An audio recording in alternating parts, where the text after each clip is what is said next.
वो विशुद्ध भक्ति योग का जो धारा है, परंपरा है, उसको जागृत किया, पुनर्स्थापित किया।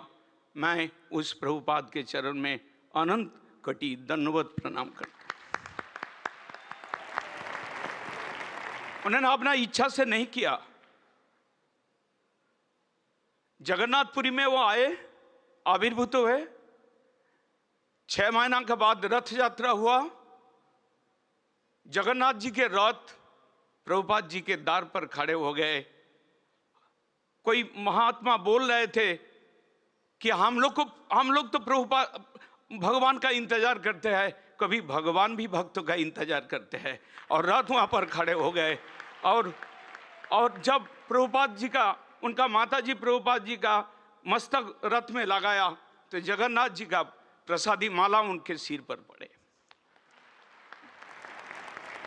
आगे जाके जब चैतन्य महाप्रभु का भावधारा लुप्त हो रहे थे, जब भीतर में उनका बड़ा दुख महसूस हो रहा था कि ये ग्लानि को कैसे दूर किया जाए, चैतन्य महाप्रभु आए। उनके साथ 5 पंचतत्व के रूप में आए। प्रभुपाद जी के गुरुवर्ग आए, लाइन देकर आकर मायापुर में शब्दादेश करते हैं, उठो विमला प्रसाद, जागो, हम लोग तुम्हारा साथ में है। और इस विश्व को चैतन्य महाप्रभु का दर्शन को पहुंचाना है, दार दार पर पहुंचाना। उपाय, प्रोसेस क्या? उस समय हम लोग पराधीन थे, हमारा देश पराधीन था, ब्रिटिश समय था।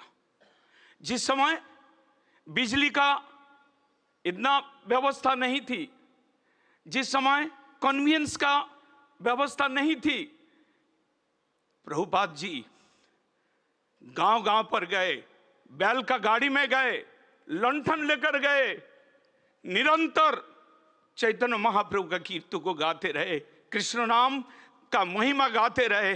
गाते गाते ऐसा समय आया कि 16 साल में 64 मंदिर स्थापना कर दिया, गौड़ीय मठ स्थापना।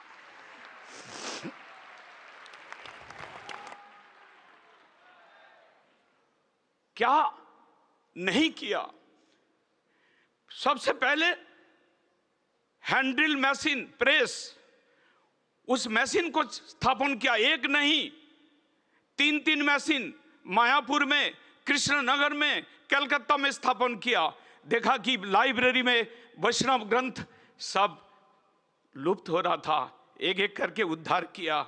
उनका पिताजी भक्ति विनोद ठाकुर उस समय ब्रिटिश गवर्नमेंट के जो मैजिस्ट्रेट थे, उनको बोला कि तुम चलो आगे बढ़ो, मैं तुम्हारा साथ हूं। प्रेस स्थापन किया, 5 भाषा में पत्रिका निकाले, कहां असम, कहां नैमिषारण्य हिंदी भाषा में, आसामी भाषा में, बंगाली भाषा में, इंग्रजी भाषा में द हार्मोनिस्ट, और संस्कृत भाषा में सज्जन तसनी, उड़िया भाषा में परमार्थी पत्रिका निकालकर, क्या दया नहीं किया? भारतवर्ष के कौन कोने में भेजने में बाकी रखा, बाकी छोड़ा हो। और उसके बाद जैसे कि आज डेली न्यूज़पेपर निकलता है, हिम्मत था कि मायापुर से दैनिक नदिया प्रकाश एक पत्रिका निकलना शुरू किया, और जिसमें चैतन्य महाप्रभु का दर्शन को, चैतन्य महाप्रभु का वाणी को, उनका उद्देश्य था कि कलियुग वर्णाश्रम धर्म विकृत हो रहा था, उसको बचाना नहीं जा सकता है। लेकिन चैतन्य दर्शन में उन्होंने सोचा कि अगर कृष्ण भजन में लगा दिया जाए, चाहे ब्रह्मचारी हो, 10 साल 20 साल वो त्याग किए हो, लेकिन वो यदि हरि सेवा हरि भजन नहीं करेंगे तो ब्रह्मचर्य बेकार है। सन्यासी दंड लेकर घूमेंगे, ओम ब्रह्म ब्रह्मास भी करते रहेंगे, लेकिन ये सब यदि अगर कृष्ण भजन करेंगे, कृष्ण सेवा करेंगे, कृष्ण कथा लोगों के कान में देंगे, तो ये दैव वर्णाश्रम सृष्टि किया, उनका सृष्टि है। वर्णाश्रम धर्मों को कृष्ण भजन के अनुकूल ढांचा में उन्होंने गिरा दिया, और दैव वर्ण समसृष्टि करने का। आगे जाके उन्होंने चैतन्य महाप्रभु के समय पर अद्वैत आचार्य जो उनके परम भक्त थे, उन्होंने महाप्रभु से प्रार्थना किया कि आप यदि प्रेम धन भक्ति धन आप बिलाएंगे तो स्त्री शूद्र और मूर्ख को देना। प्रभुपाद जब आया, उनके तकरीबन 400 साढ़े 400 साल बाद आया, उन्होंने मन में टारगेट किया कि ठीक है, दीन दरिद्र सब कृष्ण नाम करेंगे, लेकिन समाज के उच्च स्थान में उच्च आसन में बैठे हुए कुलीन, धनी और पंडित, ये तीनों को यदि नहीं खींचा जाए, ये तीनों को यदि हरिभक्ति में नहीं लगाया जाए तो समाज का उन्नति नहीं हो सकता है। तो उन्होंने क्या किया, स्थान स्थान में मठ स्थापन किया, प्रैक्टिकल रूम। कृष्ण भक्ति करना है, लोकल मठ है, वहां पर जाओ, साधु का दर्शन करो, प्रणाम करो, भगवान जी का मूर्ति है वहां प्रणाम करो, हाथ से झाड़ू लगाओ, सब्जी काटो, माला बनाओ, हरि सेवा में लगाकर सबको एकदम नवदा भक्ति भागवत में जो वर्णन है, नवदा भक्ति का एकदम प्रैक्टिकल करके वो करा के दुनिया को उद्धार कर दिया। एक समय उनके पास इतना युवक आ गया, इतना टैलेंटेड युवक आया, तकरीबन 20 जो सन्यासी का नाम अभी महाराज जी बोल रहे थे, उन्होंने 20 सन्यासी को तैयार किया, तकरीबन 50 ब्रह्मचारी को तैयार किया। नेताजी सुभाष चंद्र बोस उस समय थे कलकत्ता का मेयर, उन्होंने देखा कि इनका बहुत प्रभाव है, एक दिन मिलने के लिए आए, बोला कि आप तो युवा समाज को बहुत आकृष्ट कर लिया। उसके आगे जाकर जो स्वाधीनता संग्राम शुरू करने का इच्छा किया कि ब्लड दो, हम स्वाधीनता देंगे।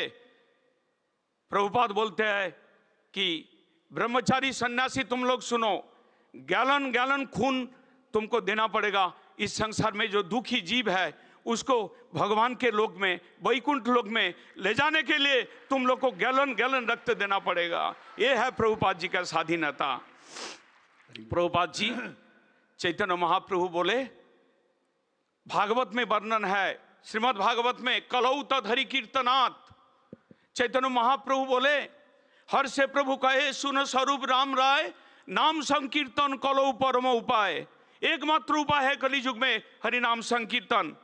इस वाणी को दार दार पर, ग्राम शहर तक, देश विदेश तक पहुंचाने का जो बेड़ा उठाया था, जो पहुंचाने का श्रेय जिनको पास जाता है, वो हमारा आज भक्ति सिद्धांत सरस्वती प्रभुपाद है। और उनका एक ही नारा था, समाज में राजनीति नेताओं में नारा होता है, प्रभुपाद जी एक नारा लगा दिया, इतना बुद्धिमान थे कि तुम लोग का नारा है back to God back to home, back to God back to home.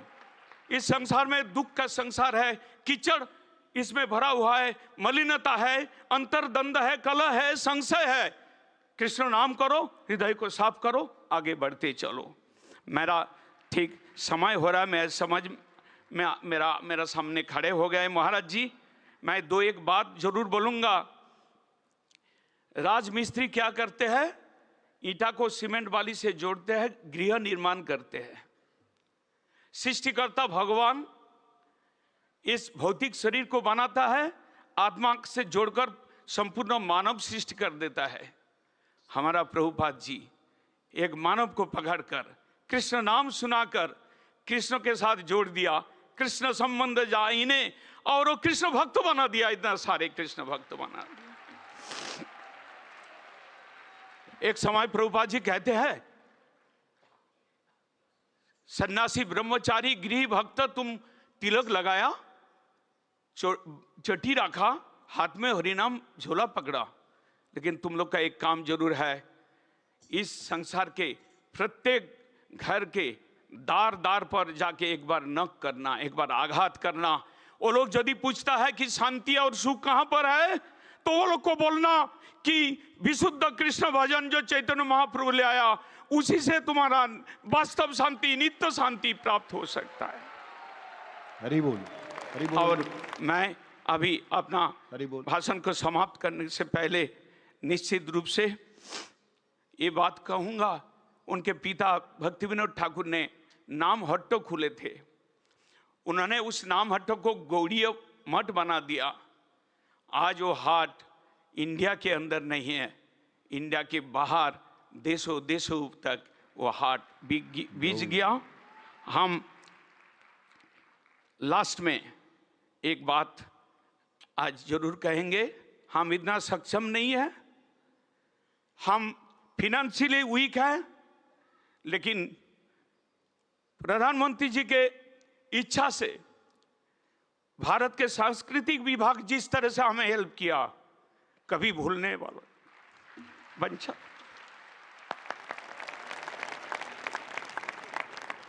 पूज्यपाद तिदंडी स्वामी श्रीमद भक्ति सुंदर सन्यासी महाराज जी के स्वागत या अभिभाषण की बात मैं प्रार्थना करना चाहूँगा।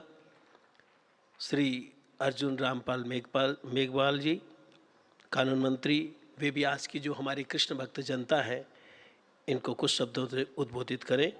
श्री अर्जुन राम मेघवाल जी।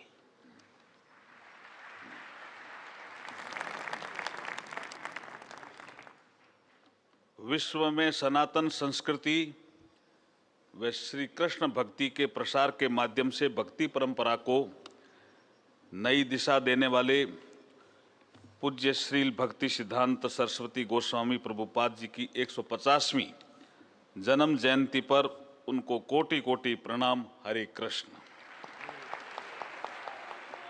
इस भव्य आयोजन की सभी भक्तजनों को बहुत बहुत बधाई और शुभकामनाएं।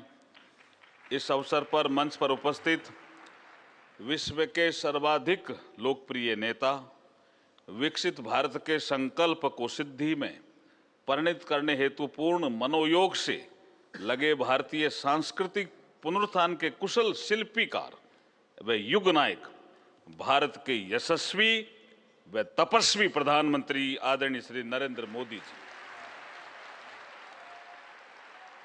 गौड़िया मिशन के अध्यक्ष पूज्य श्री भक्ति सुंदर सन्यासी जी, भजन कुटीर वृंदावन के आचार्य पूज्य श्री भक्ति गोपानंदा बोन महाराज जी, केंद्रीय संस्कृति एवं विदेश राज्य मंत्री श्रीमती मीनाक्षी लेखी जी तथा उपस्थित संतजन, भक्तजन, नारी शक्ति, युवा शक्ति, मीडिया बंधु, डिजिटल माध्यम से जुड़े हुए विश्व के समस्त श्रद्धालुगण व श्रोतागण, आज गौड़िया मिशन के संस्थापक श्रील प्रभुपाद जी के 150वीं जन्म जयंती के अवसर पर वर्ष भर होने वाले कार्यक्रमों की इस श्रृंखला के शुभारंभ के अवसर पर आप सभी के मध्य सहभागिता करना गर्व व हर्ष की अनुभूति वाला क्षण है।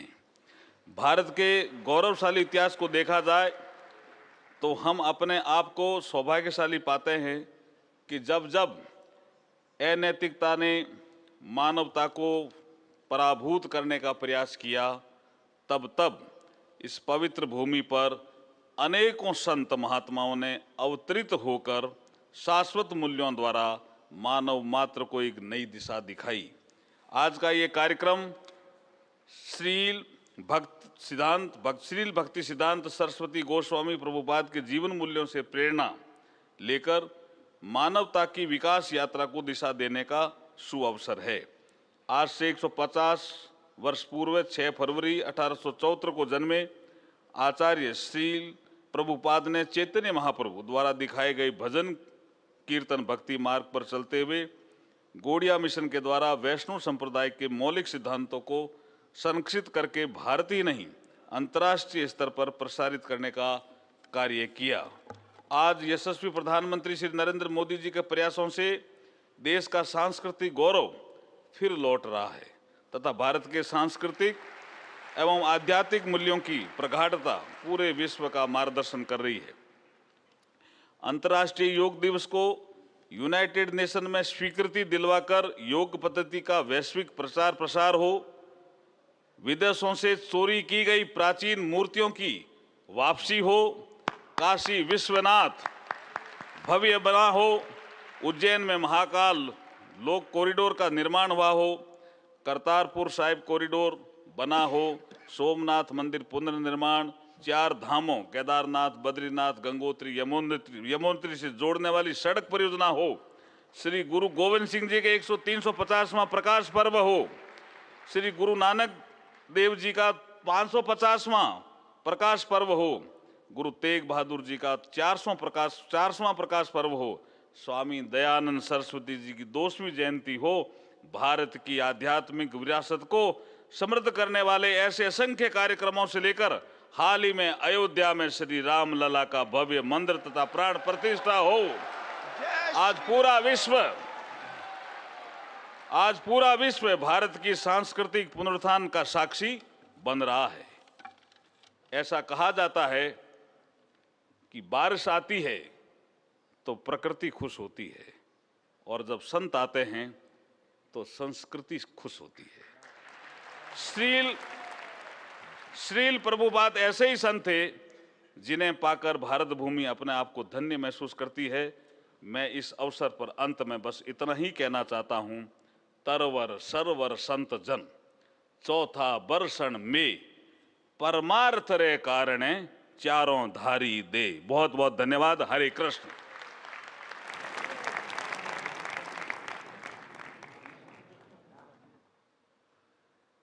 श्री अर्जुन राम मेघवाल जी के सुंदर विचार के बाद मैं आप सभी से प्रार्थना करूंगा। हमारे पूज्य सन्यासी महाराज जी के उत्साही भक्तों ने प्रभुपाद जी की महिमा पर एक शॉर्ट फिल्म बनाई है, आप सभी उसका अवलोकन करें। सभी श्रद्धालुजन।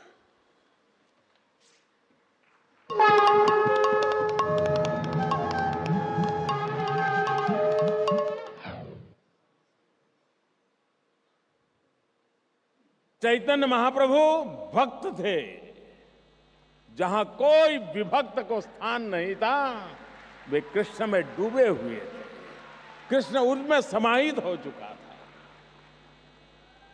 और तब जाकर के ये भक्ति आंदोलन खड़ा होता है। और इसलिए गौड़िया संगठन, गौड़िया मिशन को शताब्दी का पर्व एक प्रकार से सामाजिक सुधार के आंदोलन की शताब्दी है। 6 फरवरी 1874 में श्रील प्रभुपाद का जन्म श्रील भक्ति विनोद ठाकुर के पुत्र के रूप में हुआ। बाल्यकाल में उनका नाम बिमला प्रसाद था। अपने पिता से गोस्वामी शास्त्र का गहन अध्ययन किया। कॉलेज में खगोल विज्ञान तथा अंतर्राष्ट्रीय इतिहास एवं दर्शन की शिक्षा प्राप्त की।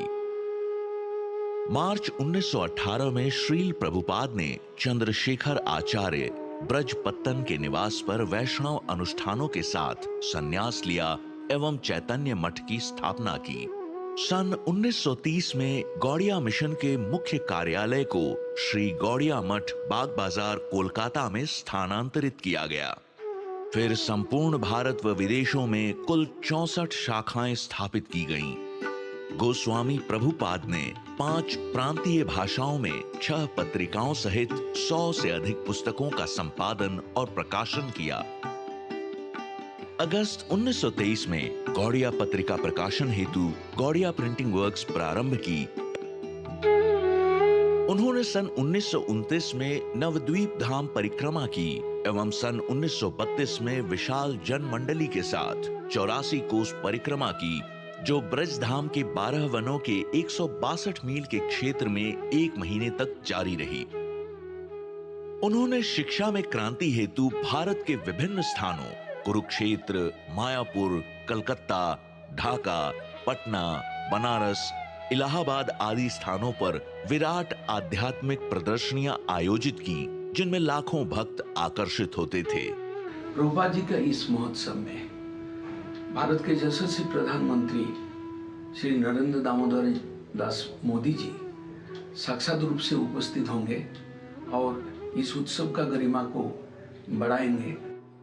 भारत सरकार के विशेष प्रयास से श्रील भक्ति सिद्धांत सरस्वती गोस्वामी प्रभुपाद के 150वें जन्मोत्सव को स्मरणोत्सव वर्ष 2024-2025 के रूप में मनाया जा रहा है।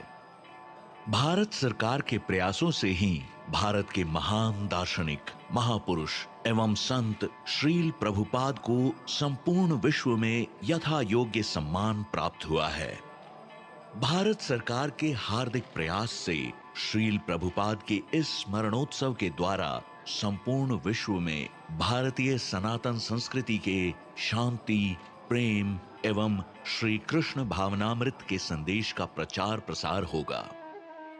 इस महोत्सव के द्वारा भारतीय विशुद्ध वैदिक सिद्धांत का प्रचार करने वाले एवं विश्व के हरे कृष्ण आंदोलन के अग्रदूत श्रील प्रभुपाद के प्रति संपूर्ण विश्ववासियों को उनके प्रति श्रद्धांजलि अर्पित करने का सुअवसर प्राप्त होगा।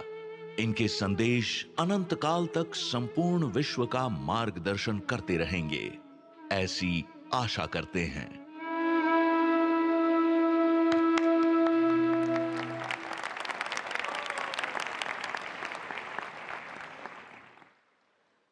जगत गुरु श्रील प्रभुपाद की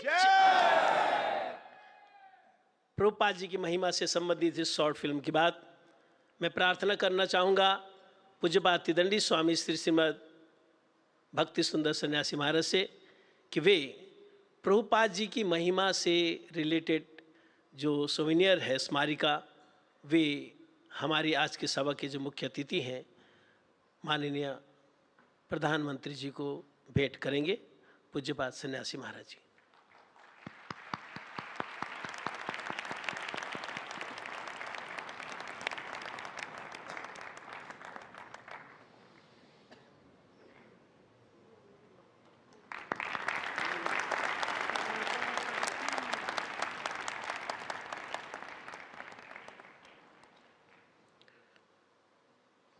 साथ ही मैं प्रार्थना करना चाहूँगा संस्कृति एवं विदेश राज्य मंत्री श्रीमती मीनाक्षी लेखी जी को कि वे आज प्रभुपाद जी के 150वें वार्षिक जन्मोत्सव पर जो डाक टिकट के विमोचन के लिए प्रधानमंत्री जी के श्री हस्तों पर अर्पण करें।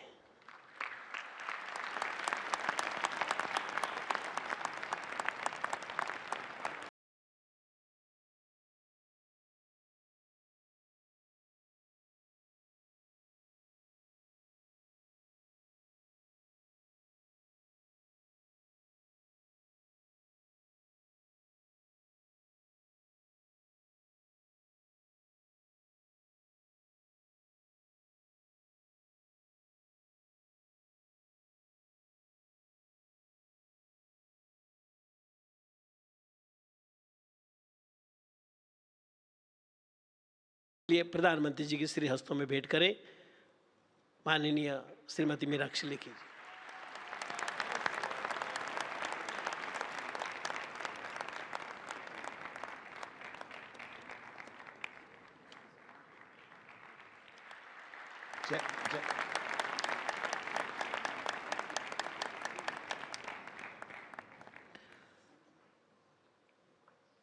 हमारे देश की बागडोर बहुत अच्छे हाथों में है और सिर्फ हमारे सनातन धर्म को मानने वाले ही उनसे प्रभावित नहीं हैं। अंतर्राष्ट्रीय ऑर्गेनाइजेशन ऑफ इस्लामिक एसोसिएशन भी उन्हें उनके इस कार्यों के लिए बहुत बार सम्मानित कर चुकी है। धार्मिक कार्यों के अलावा कश्मीर से कन्याकुमारी तक हाईवेज, वंदे मातरम जैसी फास्ट ट्रेन, गरीबों के लिए मकान, घर घर में शौचालय, स्वच्छ भारत अभियान। देखो पहले हम कार में, बस में बैठते मूंगफली या संतरे खाते थे, छिलके बाहर फेंक देते थे। आज कोई नहीं फेंकता, प्रधानमंत्री जी के इस भावना से। देश में बहुत से एयरपोर्ट्स, उज्ज्वला योजना के अंतर्गत घर घर में गैस कनेक्शन, समाज का जो सबसे निचले पायदान पर खड़े उपेक्षित वंचित लोग, उनको भी ऊपर उठाने के लिए जो हमारे माननीय प्रधानमंत्री जी कार्य कर रहे हैं, उनसे मैं प्रार्थना करना चाहूँगा हमारी जो गौड़ीय भक्त जनता, कृष्ण भक्त जनता यहाँ पर उपस्थित है, उन्हें अपने हृदय के उद्गार व्यक्त करें। माननीय प्रधानमंत्री महोदय।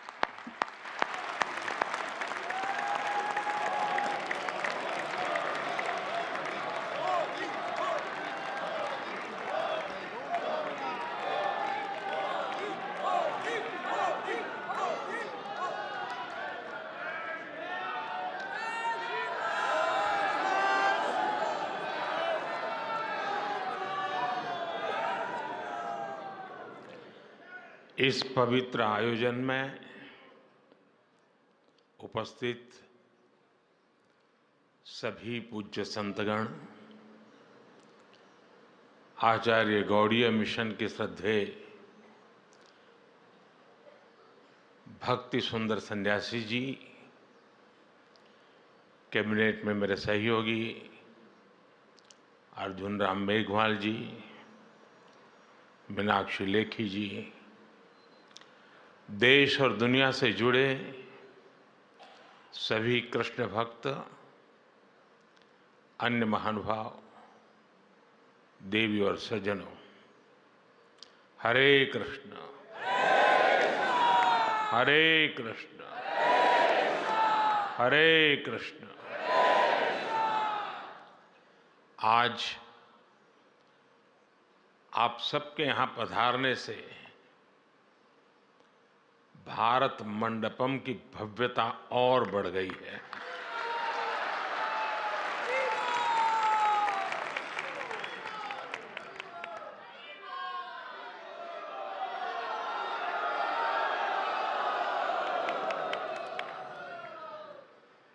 इस भवन का विचार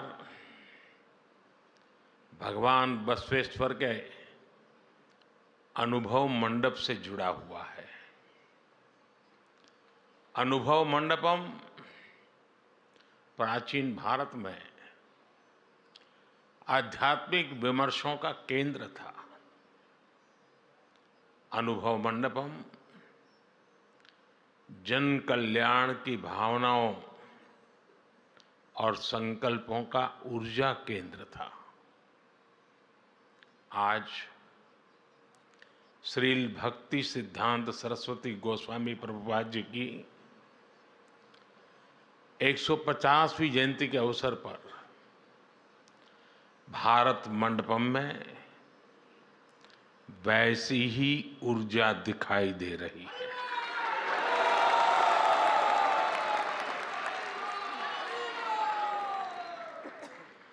हमारी सोच भी थी कि ये भवन भारत के आधुनिक सामर्थ्य और प्राचीन मूल्यों दोनों का केंद्र बनना चाहिए।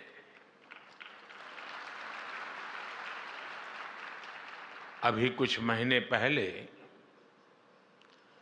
G20 समिट के जरिए यहां से नए भारत के सामर्थ्य के दर्शन हुए थे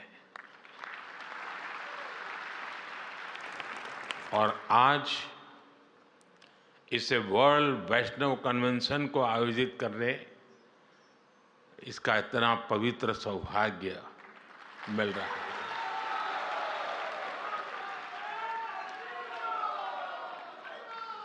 और यही तो नए भारत की तस्वीर है।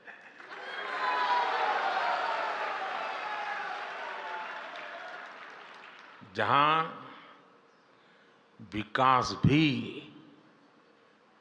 और विरासत भी दोनों का संगम है। जहां आधुनिकता का स्वागत भी है और अपनी पहचान पर गर्व भी है।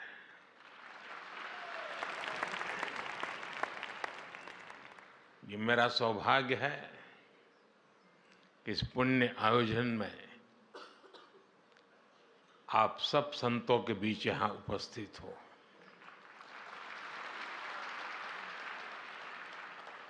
और मैं अपना सौभाग्य मानता हूं कि आप में से बहुत कई संतों के साथ मेरा निकट संपर्क रहा है। मुझे अनेक बार आप सबका सानिध्य मिला है। मैं कृष्णम वंदे जगद्गुरुम की भावना से भगवान के श्री चरणों में प्रणाम करता हूं। मैं श्रील भक्ति सिद्धांत प्रभुपाद जी को श्रद्धापूर्वक नमन करते हुए उन्हें आदरांजलि देता हूं, श्रद्धापूर्वक नमन करता हूं। मैं प्रभुपाद के सभी के अनुयायियों को उनकी 150वीं जन्म जयंती की हृदय से बहुत बहुत शुभकामनाएं देता हूं।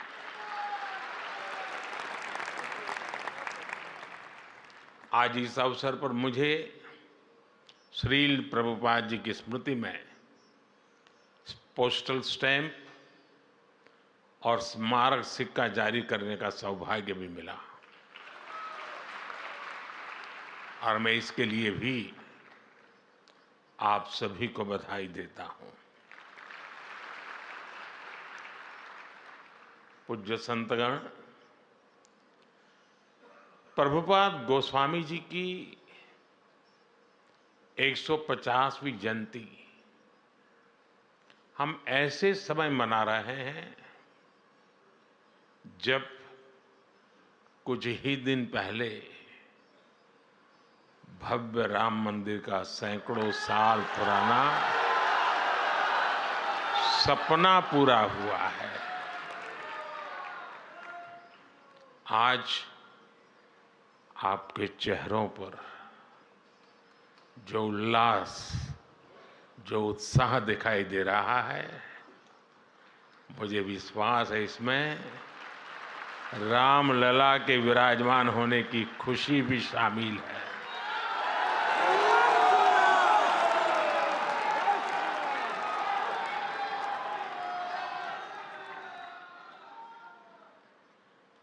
इतना बड़ा महायज्ञ संतों की साधना से, उनके आशीर्वाद से ही पूरा हुआ है। साथियों, आज हम सब अपने जीवन में ईश्वर के प्रेम को, कृष्ण लीलाओं को और भक्ति के तत्व को इतनी सहजता से समझते हैं। इस युग में इसके पीछे चैतन्य महाप्रभु की कृपा की बहुत बड़ी भूमिका है।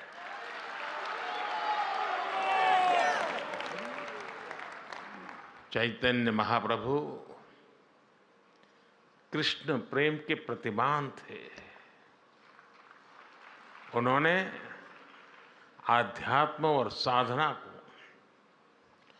जन साधारण के लिए सुलभ बना दिया, सरल बना दिया। उन्होंने हमें बताया कि ईश्वर की प्राप्ति केवल संन्यास से ही नहीं, उल्लास से भी हो की जा सकती है।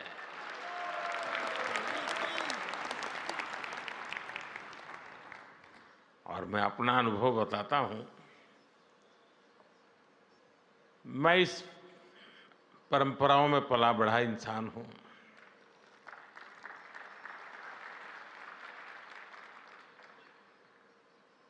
मेरे जीवन के जो अलग अलग पड़ाव है, उसमें एक पड़ाव कुछ और ही था।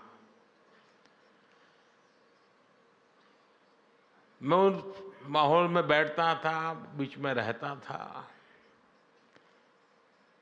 भजन कीर्तन चलते थे, मैं एक कोने में बैठा रहता था, सुनता था, मन भर के, जी भर करके उस पल को जीता था, लेकिन जुड़ता नहीं था, बैठा रहता था। पता नहीं, एक बार मेरे मन को काफी विचार चले। मैंने सोचा, ये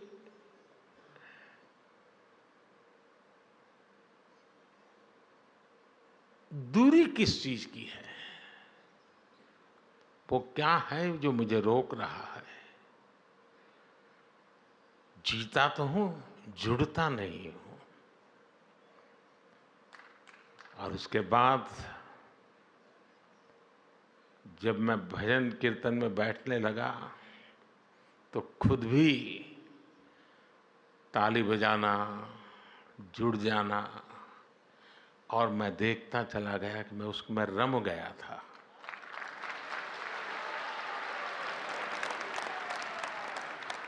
मैंने चैतन्य प्रभु की इस परंपरा में जो सामर्थ्य है उसका साक्षात्कार किया हुआ है।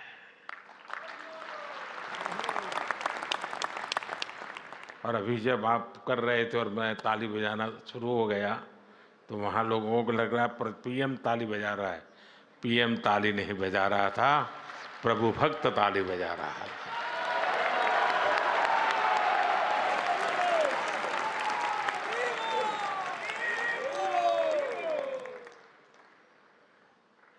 चैतन्य महाप्रभु ने हमें वो दिखाया कि श्री कृष्ण की लीलाओं को, उनके जीवन को उत्सव के रूप में अपने जीवन में उतारकर कैसे सुखी हुआ जा सकता है, कैसे संकीर्तन, भजन, गीत और नृत्य से आध्यात्म के शीर्ष पर पहुंचा जा सकता है।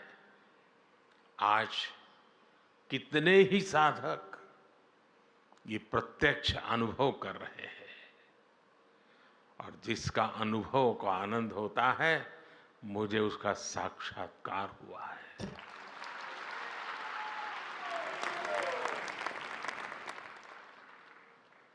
चैतन्य महाप्रभु ने हमें श्री कृष्ण की लीलाओं का लालित्य भी समझाया और जीवन के लक्ष्य को जानने के लिए उसका महत्व भी हमें बताया।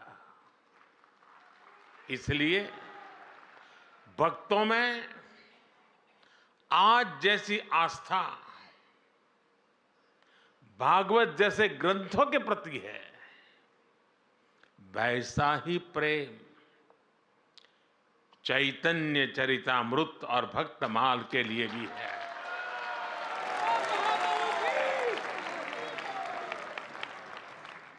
साथियों, चैतन्य महाप्रभु जैसी दैवीय विभूतियां समय के अनुसार किसी न किसी रूप से अपने कार्यों को आगे बढ़ाती रहती है। श्रील भक्ति सिद्धांत प्रभुपाद उन्हीं के संकल्पों की प्रतिमूर्ति थे। साधना से सिद्धि तक कैसे पहुंचा जाता है, अर्थ से परमार्थ तक की यात्रा कैसे होती है, श्री शील भक्ति सिद्धांत जी के जीवन में हमें पग पग पर ये देखने को मिलता है। 10 साल से कम उम्र में प्रभुपाद जी ने पूरी गीता कंठस्थ कर ली। किशोरावस्था में जिन्होंने आधुनिक शिक्षा के साथ साथ संस्कृत, व्याकरण, वेद, वेदांगों में विद्वता हासिल कर ली। उन्होंने ज्योतिष गणित में सूर्य सिद्धांत जैसे ग्रंथों की व्याख्या की। सिद्धांत सरस्वती की उपाधि हासिल की। 24 वर्ष की उम्र में उन्होंने संस्कृत स्कूल भी खोल दिया। अपने जीवन में स्वामी जी ने 100 से अधिक किताबें लिखी, सैकड़ों लेख लिखे, लाखों लोगों को दिशा दिखाई। यानी एक प्रकार से ज्ञान मार्ग और भक्ति मार्ग दोनों का संतुलन जीवन व्यवस्था से जोड़ दिया। वैष्णव जन तो तेने कहिए, पीर पढ़ाई जाने रे। इस भजन से गांधी जी जिस वैष्णव भाव का गान करते थे, श्री श्रील प्रभुपाद स्वामी ने उस भाव को, अहिंसा और प्रेम के उस मानवीय संकल्प को देश विदेश में पहुंचाने का काम किया।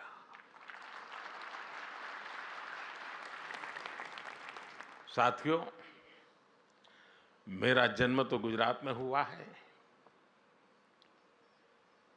गुजरात की पहचान ही है कि वैष्णव भाव कहीं भी जगे गुजरात उससे जरूर जुड़ जाता है।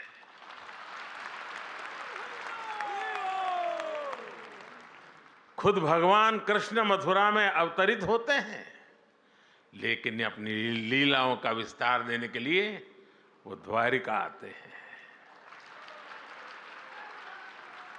मीराबाई जैसी महान कृष्ण भक्त राजस्थान में जन्म लेती हैं, लेकिन श्री कृष्ण से एकाकार होने वो गुजरात चली आती है।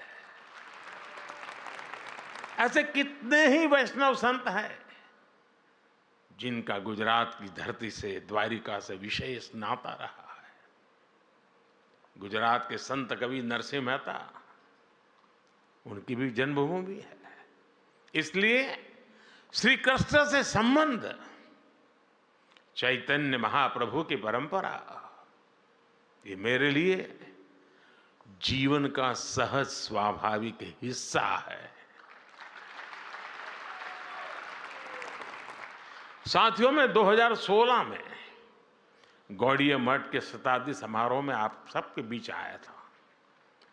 उस समय मैंने आपके बीच भारत की आध्यात्मिक चेतना पर विस्तार से बात की थी। कोई समाज जब अपनी जड़ों से दूर जाता है तो वो सबसे पहले अपने सामर्थ्य को भूल जाता है।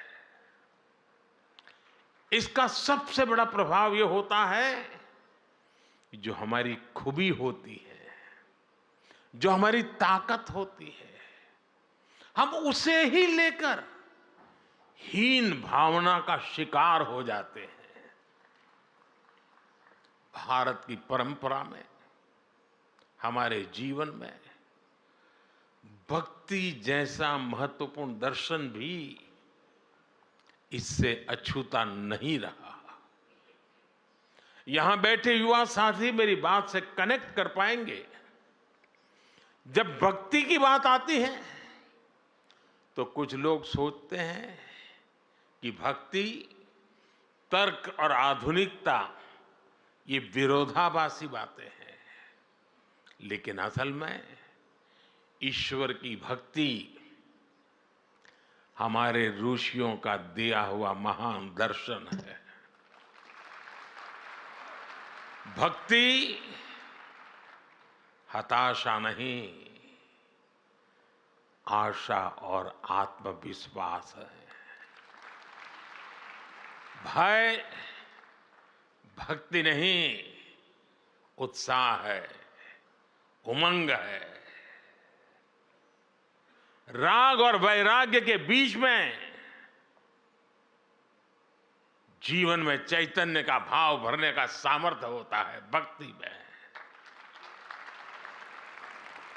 भक्ति वो है जिसे युद्ध के मैदान में खड़े श्री कृष्ण के गीता के 12वें अध्याय में महान योग बताते हैं, जिसकी ताकत से निराश हो चुके अर्जुन अन्याय के खिलाफ अपना गांडी उठा लेते हैं।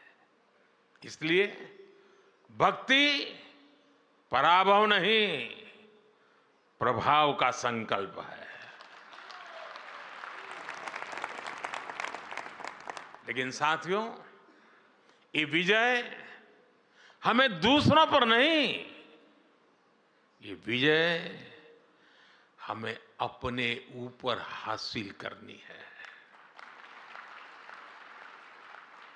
हमें युद्ध भी अपने लिए नहीं, बल्कि धर्म क्षेत्र, कुरुक्षेत्र की भावना से मानवता के लिए लड़ना है। और यही भावना हमारी संस्कृति में, हमारी रगों में रची बसी हुई है। इसलिए भारत कभी सीमाओं के विस्तार के लिए दूसरे देशों पर हमला करने नहीं गया। जो लोग इतने महान दर्शन से अपरिचित थे, जो उसे समझे नहीं, उनके वैचारिक हमलों ने कहीं न कहीं हमारे मानस को भी प्रभावित किया। लेकिन हम श्रील प्रभुपाद जैसे संतों के ऋणी हैं, जिन्होंने करोड़ों लोगों को पुनः सच के दर्शन कराए, उन्हें भक्ति की गौरव भावना से भर दिया। आज आजादी के अमृत काल में गुलामी की मानसिकता से मुक्ति का संकल्प लेकर देश संतों के उस संकल्प को आगे बढ़ा रहा है। साथियों, यहां भक्ति मार्ग के इतने विद्वान संतगण बैठे हैं। आप सभी भक्ति मार्ग से भली भांति परिचित है। हमारे भक्ति मार्गी संतों का योगदान आजादी के आंदोलन में भक्ति आंदोलन की भूमिका अमूल्य रही है। भारत के हर चुनौतीपूर्ण कालखंड में कोई न कोई महान संत, आचार्य, ऋषि, मुनि किसी न किसी रूप में राष्ट्र को दिशा देने के लिए सामने आए हैं। आप देखिए, मध्यकाल के मुश्किल दौर में जब हार भारत को हताशा दे रही थी, तब भक्ति आंदोलन के संतों ने हमें हारे को हरि नाम, हारे को हरि नाम मंत्र दिया। इन संतों ने हमें सिखाया कि समर्पण केवल परम सत्ता के सामने करना है। सदियों की लूट से देश गरीबी की गहरी खाई में था।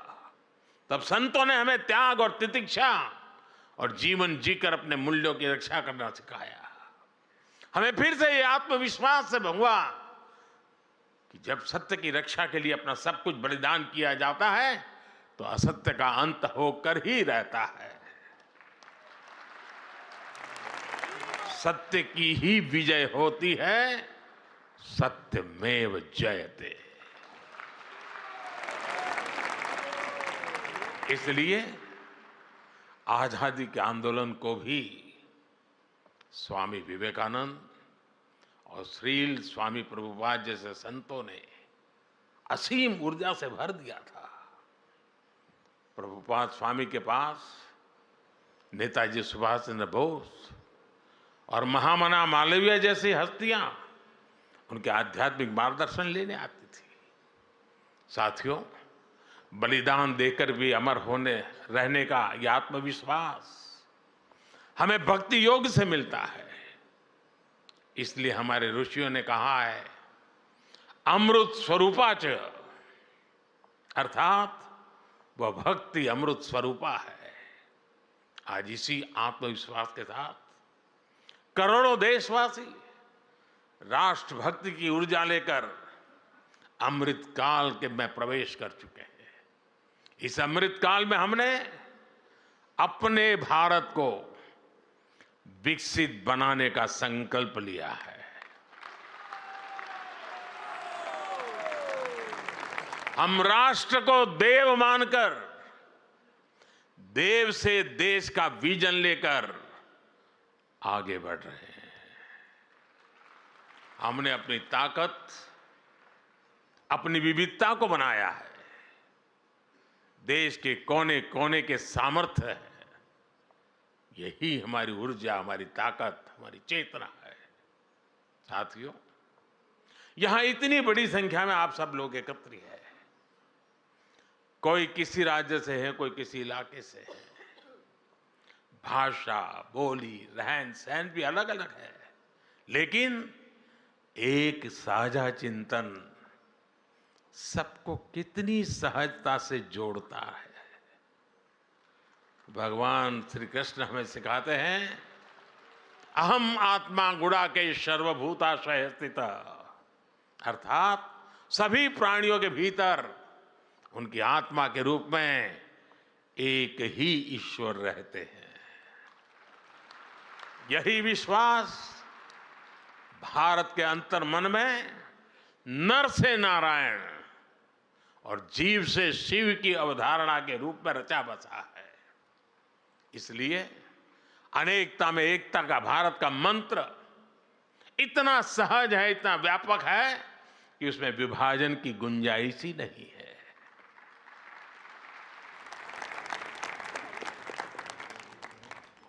हम एक बार हरे कृष्ण बोलते हैं और एक दूसरे के दिलों से जुड़ जाते हैं।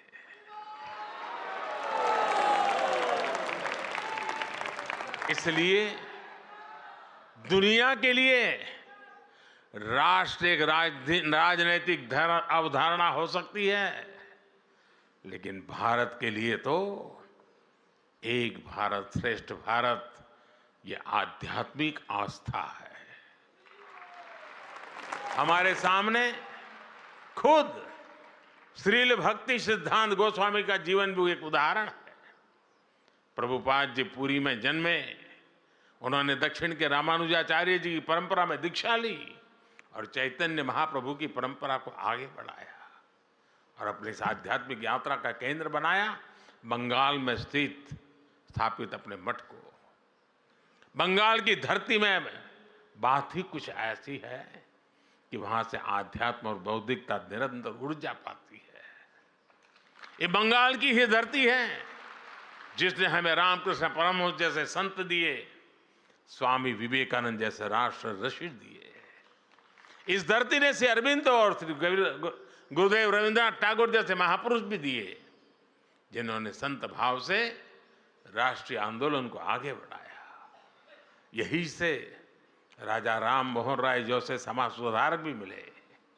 बंगाल चैतन्य महाप्रभु और प्रभुपाद जैसे उनके अनुयायियों की तो कर्मभूमि रही है। उनके प्रभाव से आज प्रेम और भक्ति की एक वैश्विक मूवमेंट बन गए हैं। साथियों, आज भारत की गति प्रगति की हर तरफ चर्चा हो रही है। आधुनिक इंफ्रास्ट्रक्चर में, हाईटेक सेवाओं में भारत विकसित देशों की बराबरी कर रहा है। कितनी ही फील्ड्स में हम बड़े बड़े देशों से आगे भी निकल रहे हैं। हमें लीडरशिप के रोल में देखा जा रहा है, लेकिन साथ ही आज भारत का योग भी पूरी दुनिया में घर घर पहुंच रहा है।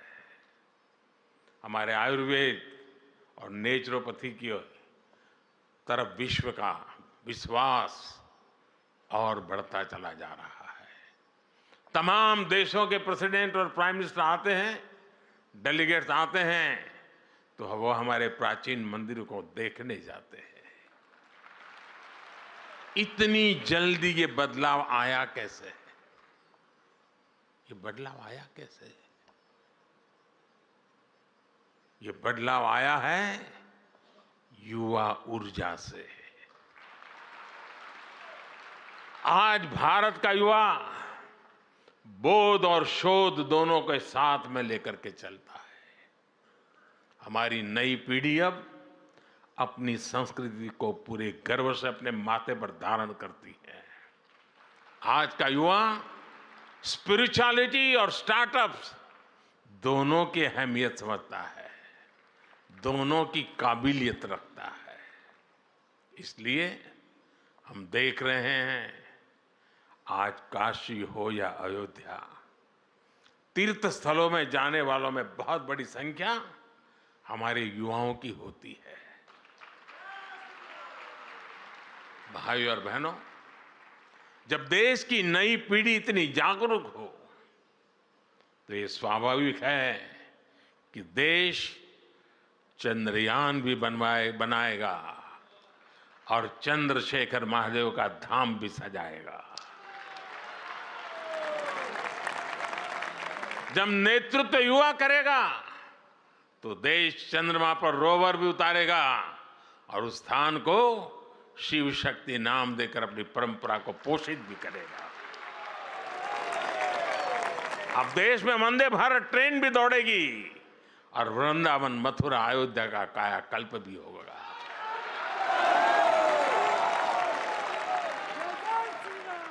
मुझे बताते हुए भी खुशी हो रही है कि हमने नमामि गंगे योजना के तहत बंगाल के मायापुर में सुंदर गंगा घाट का निर्माण भी शुरू किया है। साथियों, विकास और विरासत की ये हमारा कदम ताल 25 वर्षों के अमृत काल में ऐसे ही अनवरत चलने वाला है। संतों के आशीर्वाद से चलने वाला है। संतों के आशीर्वाद से हम विकसित भारत का निर्माण करेंगे और हमारा आध्यात्म पूरी मानवता के कल्याण का मार्ग प्रशस्त करेगा।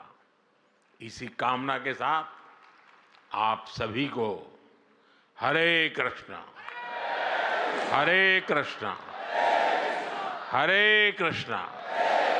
बहुत बहुत धन्यवाद।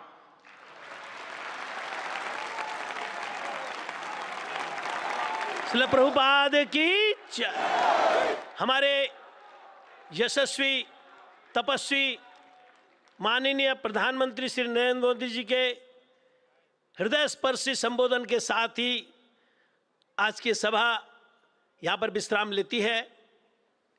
मैं आप सभी से प्रार्थना करना चाहूँगा कि जब हमारे माननीय प्रधानमंत्री जी इस सभागार से प्रस्थान करेंगे संकीर्तन, तो आप खड़े होकर संकीर्तन उनका संबोधन करेंगे और कोई भी अपनी जगह से आगे नहीं जाएगा। संकीर्तन चलता रहेगा, अपने अपने स्थान पर सभी लोग खड़े रहेंगे और उनका विदाई का जो दिव्य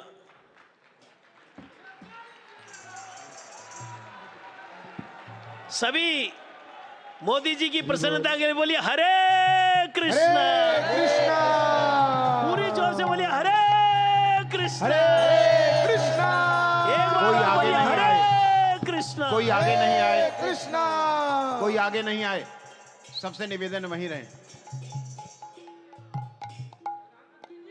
नाचे नंद दुलाल ब्रज गोपाल। गेट की तरफ कोई ना जाए। गोपी किशोर। सीधा प्रसारण आप भारत मंडपम से देख रहे थे, जहां पर प्रधानमंत्री नरेंद्र मोदी श्रील प्रभुपाद जी की 150वीं जयंती पर आयोजित कार्यक्रम में शामिल हुए और प्रधानमंत्री ने वहां पर एक सिक्का और स्मारक डाक टिकट भी जारी किया। प्रधानमंत्री ने कहा कि बेहद अनुपम ये समय है। ये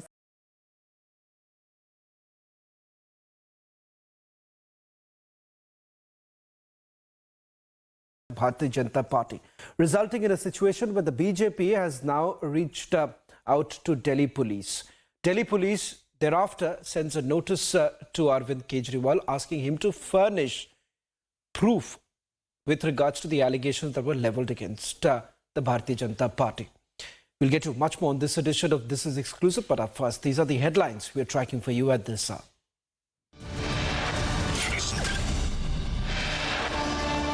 आज देश ने अपने एक महान सपूत लाल कृष्ण आडवाणी जी को भारत रत्न देने का भी निर्णय लिया है। LK Advani conferred with Bharat Ratna. Prime Minister Modi calls it an emotional moment. LK Advani expresses gratitude. की भारत रत्न, ये भारत रत्न अपने वोट को बांधने के लिए दिया जा रहा है। ये सम्मान में नहीं दिया जा रहा है। सम्मान तो है खैर उस बात को, क्योंकि भारत रत्न है। India continues to politicize. Bharat Ratna says BJP is trying to save votes.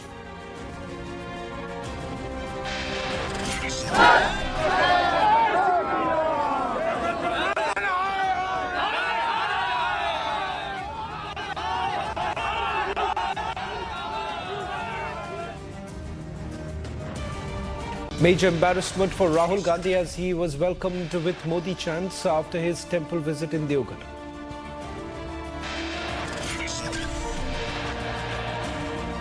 Delhi Police Crime Branch serves notice to Delhi Chief Minister's office over poaching allegations, asked to reply within 3 days.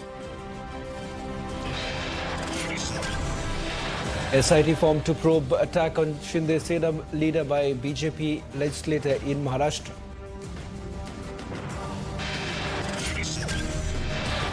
Enforcement Directorate officials bring Hemant Soren from Birsa Munda Central Jail to Enforcement Directorate office, begins questioning.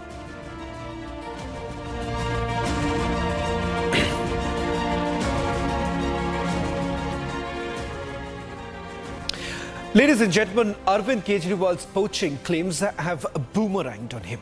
This as a team of the Delhi Police's crime branch came to Chief Minister Arvind Kejriwal's home again today to serve notice in a case over his allegation that the BJP tried to buy Aam Aadmi Party legislators.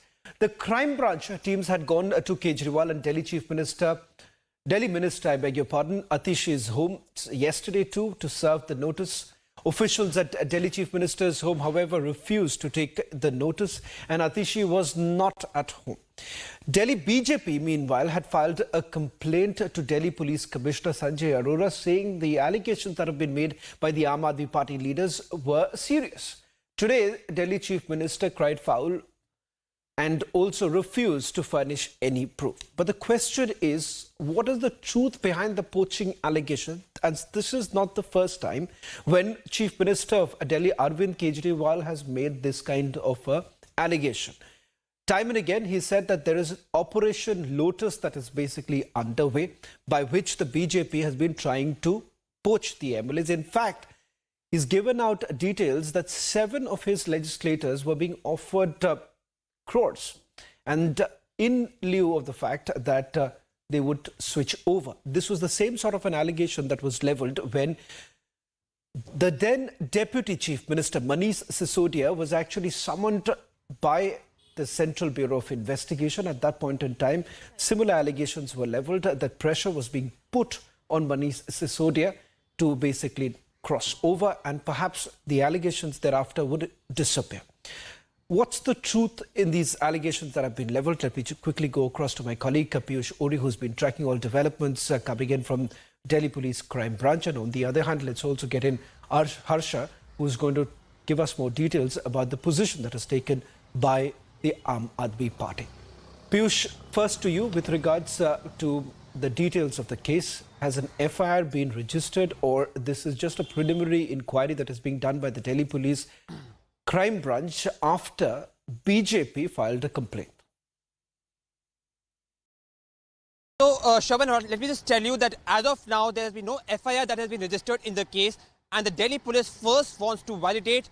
They want to examine all the details before they can go ahead and file an FIR in this case. And for this purpose itself, they today came at 6 Flagstaff, which is the official residence of Arvind Kejriwal, to give the notice to him in person. Now, they wanted to be giving the notice to Arvind Kejriwal in person because they wanted a credible source to go ahead with the investigation. They wanted some evidence to be taken from Arvind Kejriwal, who has made some very stunning allegations of how rupees 25 crore was being paid to 7 of his legislators in order to break the party by Bharatiya Janata Party. And for this, for the first time, we saw that Bharatiya Janata Party Delhi unit also had taken a very aggressive stand. The moment Arvind Kejriwal and some of his prominent leaders made this allegation, they went ahead and filed a complaint with the Delhi Police Commissioner. And taking this into consideration, the Delhi Police Crime Branch now has taken the matter and have served the notice,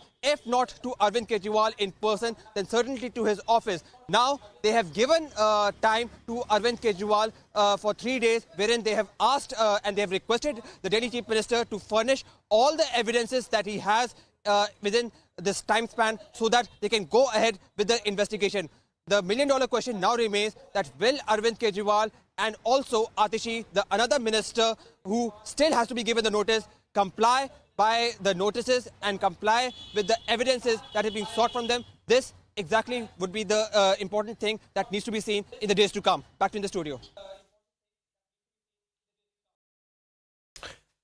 Let me also go across to my colleague Harsha, who's tracking the Aam Aadmi Party, getting us details of what the party has to say on this entire matter. Harsha, with regards to proof on the allegations that were leveled by Delhi Chief Minister, there hasn't been anything that has been provided to the Delhi police, nor has the party really come out in the open indicating whether at all they have any electronic evidence in their possession. What is it that the party has to say on this matter? Shravan, neither Aam Aadmi Party leaders have furnished any electronic evidence, neither they have given any written evidence or what sort of proof they have in any form against the BJP leaders who have offered huge sum of money to their legislators in the poaching issue. Atishi didn't receive the notice. As she mentioned, she was not available at her residence. Crime branch police official were at the residence of Arvind Kejriwal, and this entire drama unfolded from yesterday to till now. And Aam Aadmi Party leader Arvind Kejriwal took it to his Twitter platform where he posted, and he was crying foul in this entire matter. Now, Shravan, BJP has reacted strongly and stated that stringent action should be taken against Aam Aadmi Party leaders for flouting the fake and propaganda-based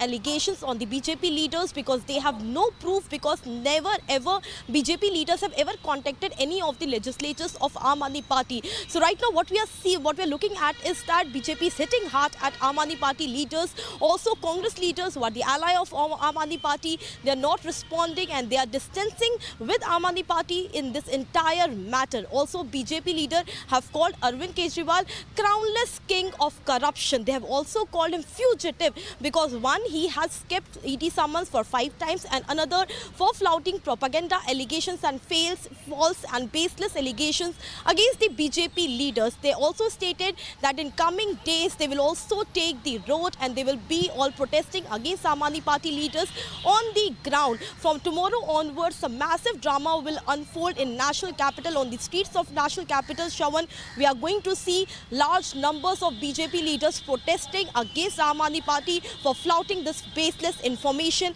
and baseless allegation of poaching MLAs into their own party. So this is now, both the parties are hitting at each other, but till now no electronic evidence of proof have been furnished by Aam Aadmi Party leaders to the Delhi police official. Neither Atishi, neither Saurabh Bhardwaj, nor Kailash Gehlot, none of the leaders are speaking to media in this entire issue. They are also again and again stating that only CM Arvind Kejriwal will respond on this entire matter. Back to the studio. Well, thank you very much, Harsha, as well as Piyush, for getting us the latest details. Remains to be seen whether at all Delhi Police Crime Branch will file an FIR on this entire matter. The BJP, in fact, has upped the ante against the Aam Aadmi Party, saying that where exactly is the proof. Shifting focus now to the other story that we are tracking, coming in from the state of Uttarakhand, where Pushkar Singh Dhabi's government is going to implement the Uniform Civil Code in Uttarakhand soon. The second meeting of Dhami's cabinet is scheduled for 6th of February in the morning, in which UCC will be discussed. There is a special session of the Assembly from 5th of February to 8th of February. Sources say the government will present the UCC bill in the House on 6th of February itself. Remember, the report has already been prepared, is what we are given to understand. This basically would leave out the Adivasi, the tribals, from the ambit of UCC. In fact, there are certain provisions that have also been brought in. We'll try and put out some more details that we're picking up with regards to Uttarakhand's essentially reaching out and also incorporating all the provisions that have been made in the report. Now, crucial aspect is the fact that the tribals who were basically consulted during when the report was essentially being prepared had also indicated that there is no question of them being part of this entire UCC process. In fact, it turns out in the retired justice who was spearheading the report in Uttarakhand has essentially put out the tribals out of the ambit. In fact, it is not just the state of Uttarakhand, but in all likelihood, you would also have Assam taking a cue from it and taking it further. We'll try and also get in more details with regards to this particular case, and also a report that we are trying, if we can try and go across to our reporters in a short while from now. Let's just quickly recap of what we know so far in terms of the special session that has been called in by the Uttarakhand government, which is going to be starting from Monday. In all likelihood, coming Tuesday is when the report is going to be tabled in the Assembly. Pushkar Singh Dhabi has also assured that this will be looked into very soon and the implementation will take place very soon.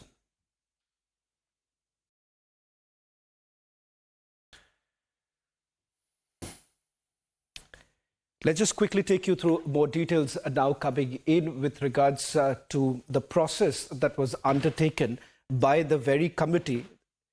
In fact, the committee looked into the responses that came in from the public. In fact, a consultation was done from various communities, starting from the Hindu community to the Muslim community. Also, we're given to understand the scheduled caste and scheduled tribes were also brought into the ambit where the discussion essentially took place, and thereafter we're given to understand the report was prepared and has now also been shared with the government, which is likely to be tabled this coming Tuesday. Let me also bring in my colleague Ratan Negi, who's joining us from Dehradun. Ratan, if you can just take us through the details that you're picking up from the government. The report has already been tabled. In all likelihood, it will be introduced in the upcoming session, which is going to start on Monday. What more are you picking up from the government?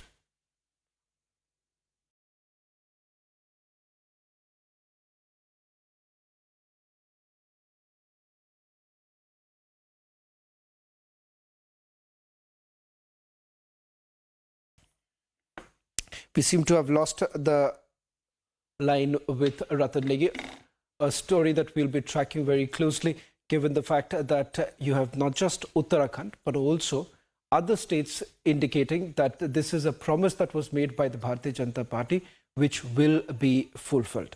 Now, let's also move on to the other story that's coming up now from the state of West Bengal, where there's been a massive war of words between Trinamool Congress as well as the Congress party. West Bengal Chief Minister Mamata Banerjee has taken yet another dig at the Congress and essentially saying that she poses a challenge to the party, saying that in fact she doubts whether at all the Congress party will even secure 40 seats in the upcoming Lok Sabha elections. Mamata Banerjee, while charging at the Congress, mentioned that the Bharat Jodo Nyaya Yatra was merely the party's strategy to gain the Muslim vote. Meanwhile, the Congress leader in Lok Sabha, Adhir Ranjan Chaudhary, lashed out at the West Bengal Chief Minister over her remark, doubting that the party will win 40 seats in the Lok Sabha elections. Listen in to the war of words between the Congress and the Trinamool Congress. BJP भी नहीं चाहते Congress party की अच्छे नतीजे, ममता बनर्जी भी नहीं चाहती। पता नहीं इनकी मन की मनसा क्या है, लेकिन अभी तक इस तरीके की बात अगर कोई इंडिया जुट की तथाकथित नेत्री कहती है, ये दुख की बात है, क्योंकि ये इंडिया गठबंधन में ये खुद शामिल हुई थी। लगता है कि बीजेपी की डर के मारे बीजेपी पार्टी से डरती है ये महिला। समस्त রিজিওনাল পার্টিকে ঐক্যবদ্ধ করে এক জায়গায় দাঁড়াতে কংগ্রেস তুমি তো একা পারবে না, তুমি 40টা সিট পাবে কিনা আমরা জানি না, সারা ভারত 300টা সিট লড়ে। আজ তোমাদের এত অহংকার।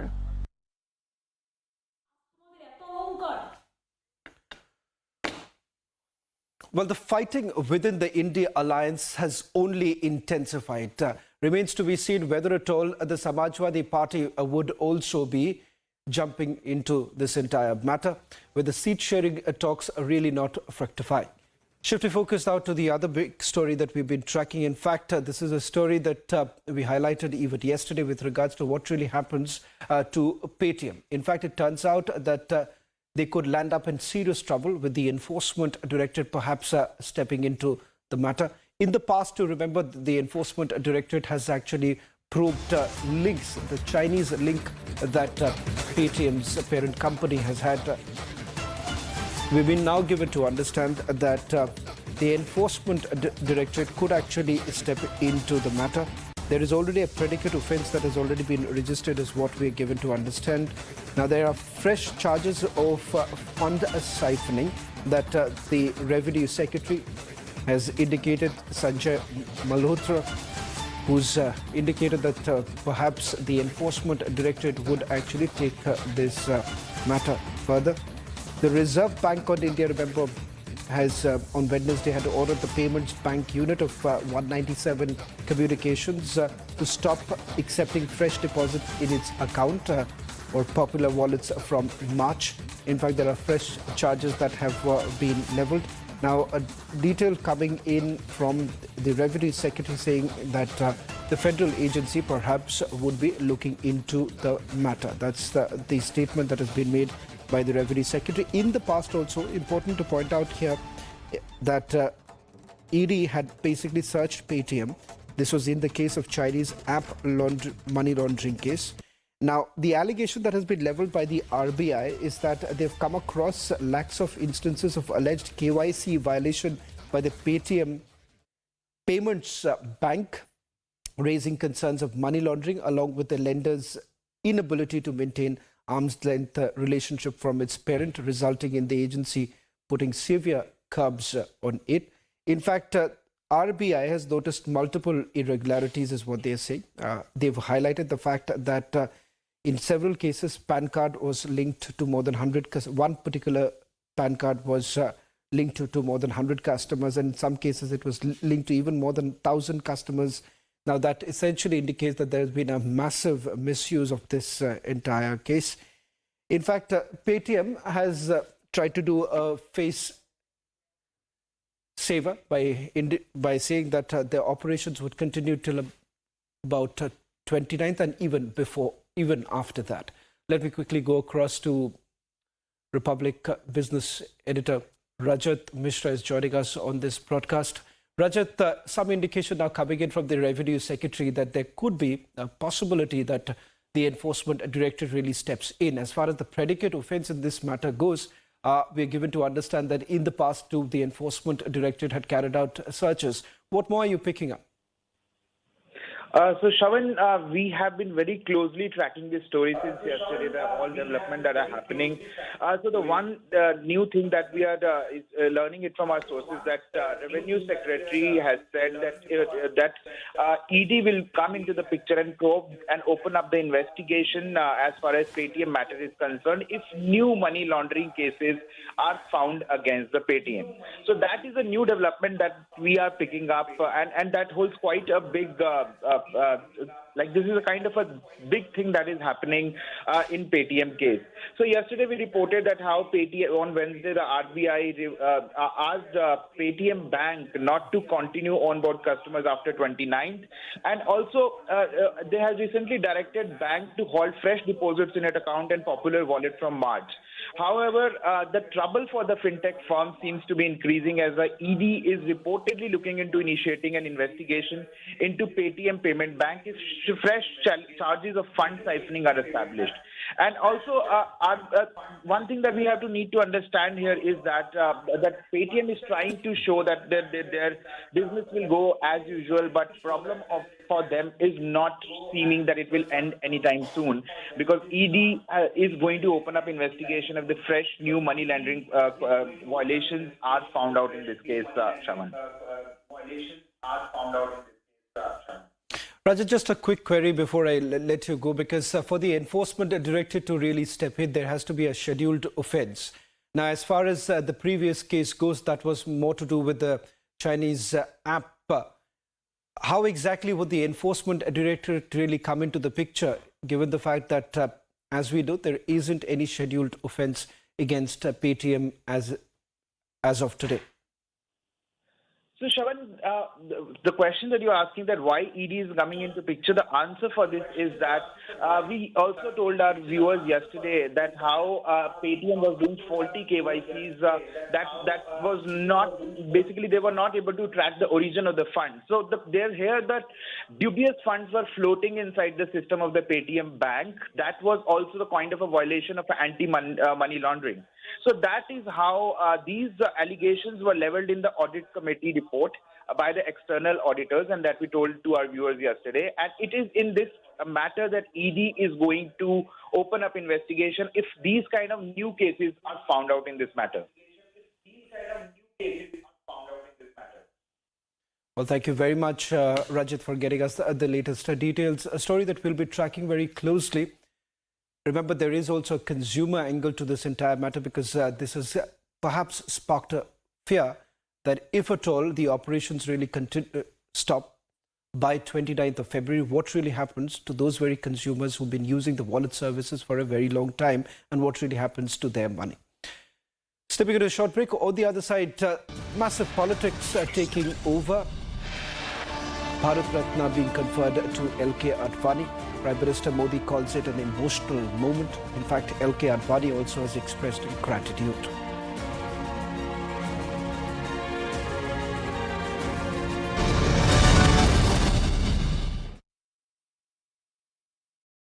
Amity faculty have filed over 2,100 patents. Yet another reason why Amity has been ranked among the top for innovation achievements.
This is Republic Niva Bupa Studios, your one-stop destination for all the breaking news updates, and I am Shivangi Shukla.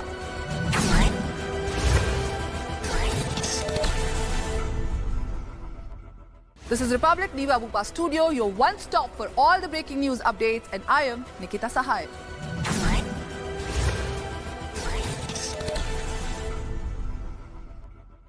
This is Republic Niva Bupa Studio, your one-stop for all the breaking updates. I am Rakshita Mishra.